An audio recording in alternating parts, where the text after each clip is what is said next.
Okay.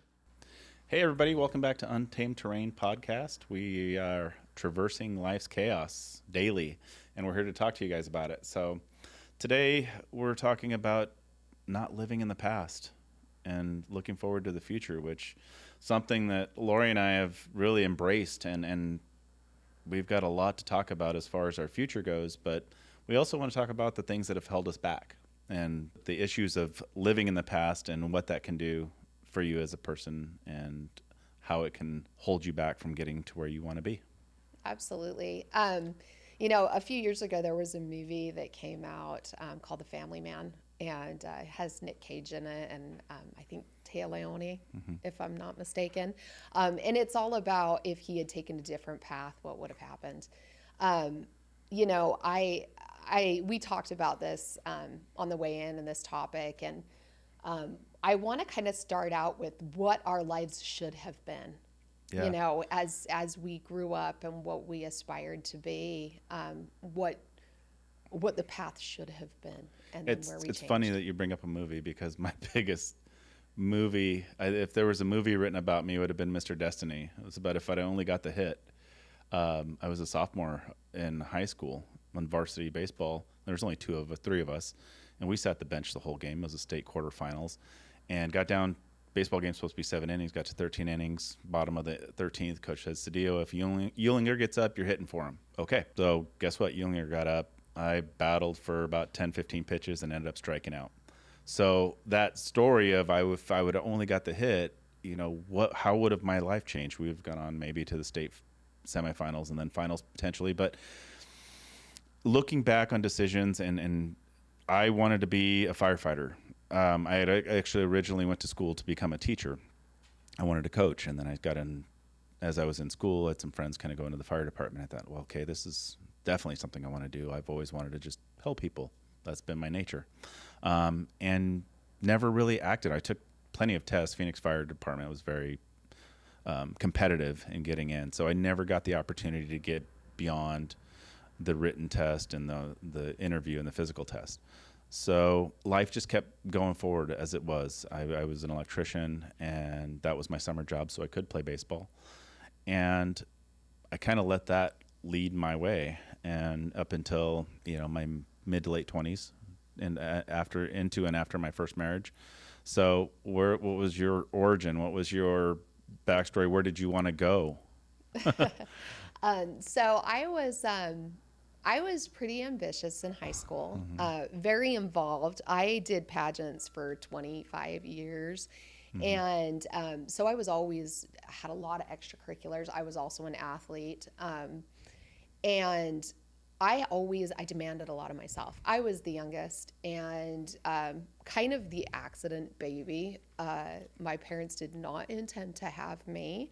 I was a surprise. And I think because of that, I felt like, they had my two older sisters and then my brother, Mm-hmm. and that was their nuclear family. They got one of each, two girls and a boy. And then I came along, and I sort of felt like I had to compete for attention. So I was very, very involved. In high school, I lettered 7 times, 6 times as an athlete, and once in drama. Mm-hmm. um, and I was in student council. And one of the things that my dad and I used to do is we used to sit in the summers and drink brisk iced tea, and we would watch boxing. And one day we were watching boxing, and I told my dad that I wanted to fly F-16s and I wanted to go to the Air Force Academy. And my dad was a Marine, and he was super excited about me wanting to join the military Right. because none of his kids wanted to. He threw his support behind me 100%. So I launched into that probably midway through my junior year. Mm-hmm. And in order to get into the Air Force Academy or any military academy, you need to have at least one congressional nomination. So either from your senator, from a representative from the House. And we had 5 at the time. We had 2 senators and 3 representatives. And so we were to interview with each of them and get our nominations, or at least interview for the nomination. I received 3 of the 5 nominations. I would have received 4, but the same guy interviewed me for 2 different representatives and knew I already had one. So I went into my application process at the Air Force having 3 congressional nominations to get in. I was on honor roll every quarter of high school. I had obviously tons of extracurricular activities, very well versed in interview because of pageants. And, my next thing was the standards, the physical standards for women were much lower than they were for men, but I wanted to test the men's standards. So I wanted to do as many sit ups, as many push ups, as many pull ups as the men could. I knew I couldn't run the mile the way the men could because my endurance is not great. But I was willing to, push the men's standards for all the other Right. tests. So 11 days before my physical test at Hill Air Force Base in Layton, Utah, I was kneeling down one night saying my prayers. And I had a voice audibly tell me, don't do it. And I was like, no, I have worked so hard for this. Like, I am there. I have to take this test and then I'm in. Mm-hmm. And I'm going to fly F 16s. And the voice said again, don't do it.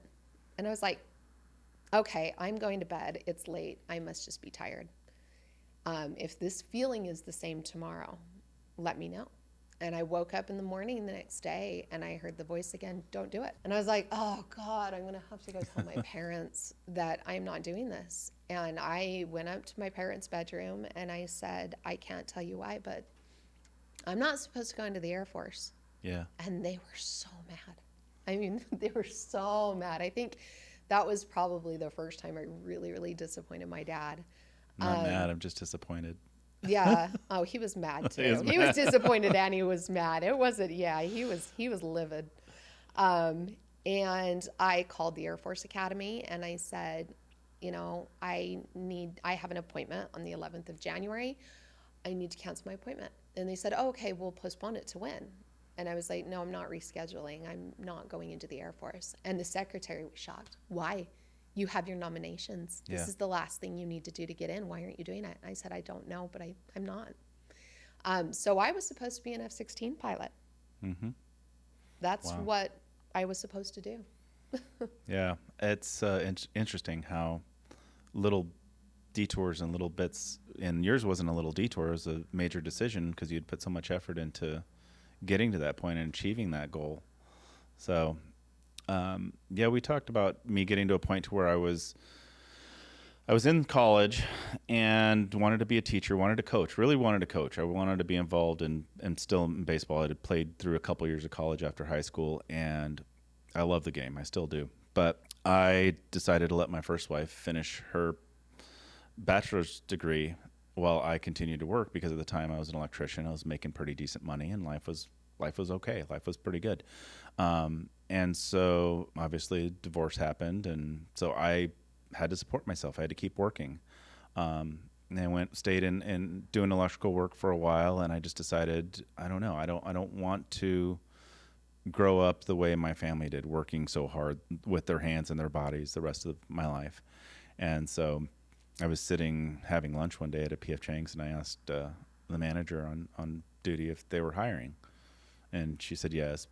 Got my application. Well, you don't have any experience. Well, I'm kind of persistent about it and got the job. We did. We talked about our careers and the career paths we went on. And so I feel like each decision I made and what I want to do with my career kind of led to my future. But along the way, making these decisions and looking back on them, and even the bad decisions, we talked about religion and spirituality and the guilt. I mean, the guilt was still strong in a lot of the decisions I made looking back on them in life. And I felt like I let that really control me more than I took control of it. I felt like I owed people a penance, or I owed, an apology, or I owed them part of my life to make up for things that I did. And so it took a long time, and actually up until you and I got married, to really say, you know what, I'm not that person in my past. I'm not my decisions and whatever they were. And how I got here was meant to be. Right. And so I think that's kind of what the trajectory of this conversation gets to be is we both had our path of where we should have been, where Tommy should have been and where life Yeah. should have been. And it didn't shape up for either of us. And I think that there are a lot of people that live their life looking in the rear view mirror, for lack of a better term. Mm-hmm. If only you had gotten that hit, if only I had taken that test, Mm-hmm. what would my life have been like? And it's an interesting thing because I want to kind of bring into it that if only conversation. Yeah. I've got my older boys, and a lot of times my relationship with them is more like a sister than a parent, and part of that is because I didn't raise them. Obviously, they know I'm their mom and that I always have been, and they've always referred to me as mom. But we got into a conversation not too long ago. And my oldest son is getting to the age where he's getting his master's degree, he's thinking about marriage, he's thinking about family, and he asked me, how did you feel being a young mom? And do you regret not going to college? Do you regret not going to the Air Force Academy? Do you regret getting married at 19 and having a kid at 20? And my whole thing is, I'm not going to waste a lot of time in regret. Yeah. And I told him, no, I don't regret it, because had I not made those decisions, you guys wouldn't be here. And I can't imagine, even if I didn't raise you, I can't imagine you guys not being in my life. Right.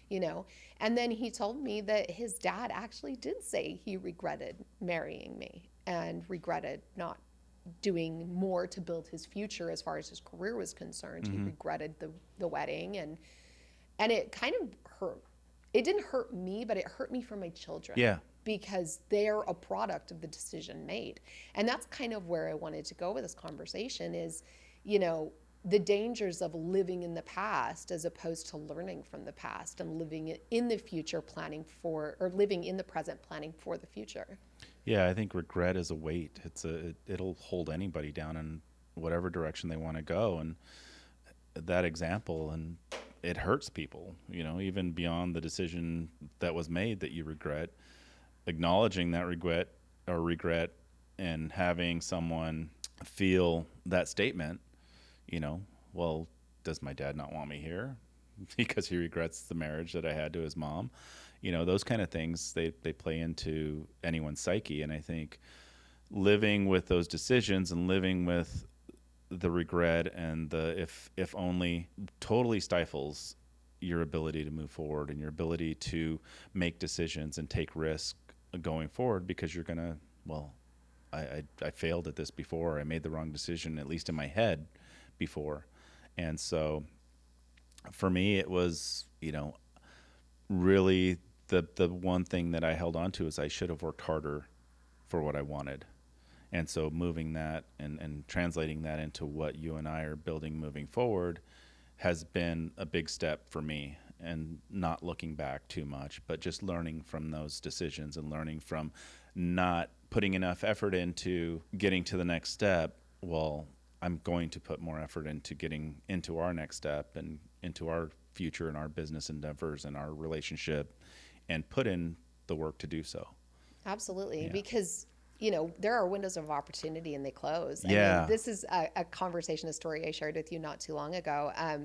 Obviously, knowing my origin of my ambition, one day I was in my mid-30s, and I thought I wanted to have a career. I ended up despite not wanting to be a stay-at-home mom, I ended up being a stay-at-home mom for 19 years. And when my daughter was about 2 or 3 years old, I thought, oh, no, I guess she was 6 at the time. Mm-hmm. I thought, oh, I know what I want to do. I've grown up now. I know what I want to do. I wanted to join the FBI, right? Yeah. And so I remember my birthday is in February. Oftentimes it falls on President's Day. Yeah. And I remember it was Friday, and it was it was just after 5 o'clock at night, and we lived in California, so it was 8 o'clock Eastern time. And I thought, I'm going to join the FBI. So I got on my computer and I looked up how to join the FBI. And it says there that you have to be, when applying to the FBI, under 37 years of age when you apply. It was Friday. My birthday was Monday. Monday was President's Day, and I was turning 37. So I missed the cutoff to join the FBI by 3 hours. Yeah. And it was a huge wake-up call for me. And I think it led, it was a huge impetus for us to do what we've done in our lives. Yep. Of if you sit on something for too long, that window of opportunity may close, and there's nothing you can do to reopen it. Yeah. So act when the impulse strikes, even if you end up doing what I did to us this week, which I'll let you share that story. Well, there's been great decisions that you and I have made moving forward. We started looking for land back at the end of last year and ended up buying 40 acres, and that's going to grow into a beautiful business. We'll talk more about that later, but yeah, jumping to a quick decision on some things can be stressful. Yeah. Or physically stressful. This past week, like, hey, let's add some accent to our garden area and throw some wood chips down. Well, hey, there's a delivery company that'll give them to you for free. Okay, cool. Set it up. This is a warning. Okay. Yeah, this is Please a warning. Listen. Do your investigation. It's not a bad thing, but it's a warning. Yeah, and so we're both, yes, let's do it. And you told me about it, and I said, you said, should we tip them? Yeah, give them $20. Okay, great. So I'm thinking they're gonna give us just what we need, and we get home one afternoon after some running around and after golfing. Oh, well, yeah, after golfing all day, exhausted. we got up and went golfing that day, and you got a notification said, "Oh, when we get home, our wood chips are there." So we come home to a mountain of wood chips, and I'm like, "That's a lot." And they didn't even deliver it, or we wanted them to. No. We told them to drop it on the driveway. So we asked them to put it on the driveway, knowing that it could take us some time to get it moved, and knowing that our HOA is super stuck up. So it's on the street, covering part of the sidewalk.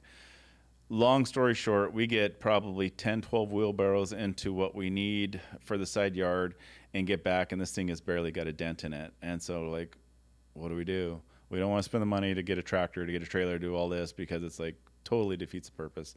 So we start shoveling into the back of the truck and taking it load by load. Turns out bed of a pickup will hold about 960 pounds of wood chips. Yeah, it ended up being like 3.5 tons of wood chips. So and that's one of the silly examples of when you look before, or you leap before looking. Dive in head first. I mean, there are situations, me going from my first marriage into my second marriage, where being impulsive was really a disaster in so many ways. But when it comes to taking calculated smart risks,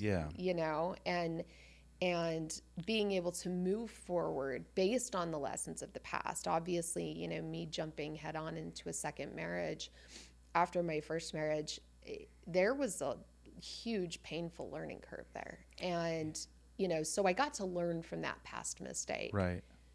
And I think learning from that and having someone being in our relationship, someone who supports you, but we sit down together now and look at, okay, what is the long-term plan? What is the short-term plan? How is this going to affect us financially? How is this going to... So that alleviates a year, 2 years from now, us going, well, I wish I wouldn't have, or I should have, or I would have done this. The planning piece of it is a lot more prevalent than it was when I was making decisions in my 20s by just the drop of a hat. All right, let's go. And if, it's interesting because if you and I had spent this time that we have together looking back and saying, if only, we both got divorced and restarted our lives, and then got divorced and restarted our lives. At any point in time, we could have gone back to that, well, if only, maybe I ought to pursue this. If we were still living there, I don't think we would have been able to make the strides forward that we're making. No. And working together and working as a partnership in this marriage has been the biggest plus in my life, to be able to say, all right, this is worth working for. This is something that I want to put so much effort into that when I look back on it 10 years from now, it was the best decision I've ever made. And this is real. Yeah. It's not if only. It's not, us living in a lifetime we can't fix. I think if you set something up in that way to where you truly believe in it and you truly have a drive and an ambition to do it, then there's no way you can look back on it and say, even if it doesn't work out, a business venture doesn't work out, you say, we tried our best. We did everything we could. And these are the lessons we learned. And there's no more if only. We do it better the next time on anything that comes forward. I guess living in that past, living in that regret, living in that what if, it's only going to repeat itself if you don't learn the lessons that you had that were presented to you in the what ifs. Right. And just putting the what if behind you and taking the lesson and moving forward. Well, and how can you build a future? How can you keep your eyes forward and appreciate where you're at now if you're stuck regretting or resenting what did or didn't happen in the past? Yeah. I heard an analogy years ago about why a rearview mirror is so small. It's because you only need to see certain little pieces of what's behind you so you can keep moving forward. And I think that kind of fits to the sense of this conversation, is that, yeah, you can look back on a few things and say, okay, this is the lessons I learned. And share them with our kids. Yeah, and say, hey, guys, this is what I did. This is what we did. And this worked, this didn't. That's it. Move on. Let's hope that, and let's not even hope, let's plan so that our future doesn't present those what ifs down the road. Yeah. So anyway, what changed your perspective on getting rid of the what ifs and the guilt, if there ever were any? Well, it's really interesting. I hope that I don't offend when I share this story, but my parents had somewhat of a tumultuous relationship. I was the youngest, so I got to see more of it than my siblings did. And there was an incident that happened that was continually brought up in the marriage. Even though it was in the past, it was continually brought up. It was the biggest source of contention. Right. And I remember thinking, what happened to create this contentious moment can't be undone. Yeah. And yet it is still continuing to have so much power over today. And it can't be undone. I've said this before, I think, on this podcast, but you can't unring a bell. You can't unsay what's been said. And so to continue to throw away good time and to continue to be upset over something that can't change is an absolute waste and disservice. Yeah. Not only the people who are living it, but the people who are being exposed to whatever this issue is, right? So I think that, and this, I kind of noticed this, I would say, in my mid-teen years, 15, 16, 17, and it carried on. I don't think it really carried on and hit me until my second marriage, but it helped me to live not in the past. I can't change what's been done. I can only learn from that experience and move forward being smarter. Right. So that's kind of where I learned not to live in regret and what if and if only. Yeah, I think, like you said, you can't unring a bell. You can choose not to hear it anymore. In a sense, you can all right, that happened a long time ago. It can't travel and really touch me anymore. I think for me, our relationship and the progression of our relationship helped me live more in the future. Live more in what's ahead of us rather than what's behind us. And that has carried over into how I parent, how I approach our relationship. I don't want to live with any kind of regret or any what if anymore. That's stuff that, being 50 years old now, I don't have a limited time, but more than half of that life is gone. I can't afford to give away any more time to the history or to the past. Right. So it was a long time in the lesson being learned, and we hope that you guys that are maybe just getting started or early on in your marriage, whatever it is, or your venture in life with your business, plan ahead, plan a little more in your decision making, take some risk, but take some calculated risk, and prevent those what ifs 10 years down the road, or the regret 10 years down the road. I think for anyone who gets stuck in that, it's a sad place to be. I mean, it really draws you down emotionally and robs you of your future. Yeah, and takes away a lot of the time in your future and your present. I mean, for those around you, they need you there, whoever it may be. But Yeah. It took a lot of time away from my kids, in between my last marriage and ours. It took a lot of time away from them, time that I could have given them to really be present and really be there for them. But that doesn't, at this point now, it's like, all right, that time's gone. They're still young, they're still impressionable. So let's make a decision moving forward to be there for them, no matter what, Right. whether it's coaching their baseball team or just having a conversation about their day. Yeah. So, And I just want to kind of underscore that and say, to those of you who are listening or watching, focus on what's real, and focus on you will never get back the past. So focus on what you have today. Focus on what matters to you now, because living in the past, you're only robbing yourself of present joy and future happiness. yeah, it's great. So, speaking of the future, we look forward to you guys being back for our next episode. Appreciate you listening today. If you have any questions or any comments, our email and link are in the bio.